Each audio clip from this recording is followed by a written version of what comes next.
2024-এর 5 আগস্টের পর থেকে আপনারা তারেক রহমানকে নিয়ে অনেক নাটক দেখেছেন, শুনেছেন। এই নাটকগুলো সবই করেছে বিএনপির বড় বড় নেতারা, কিন্তু কখনো তারেক রহমানের মুখে শুনেন নাই উনি কবে দেশে আসবে।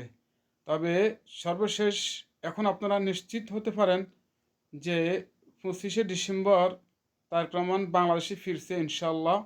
যেহেতু এতদিন সে কখনো নিজের মুখে বলে নাই, এখন উনি নিজের মুখে বলছে 25শে ডিসেম্বর উনি বাংলাদেশে আসতেছে।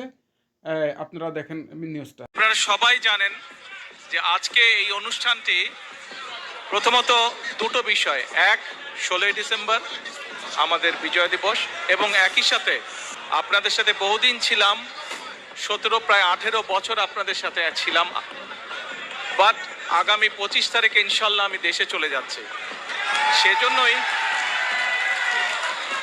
সেজন্যই আপনাদের সাথে খুব শান্তিভাবে আপনাদের সাথে দুটো কথা বলতে চাই।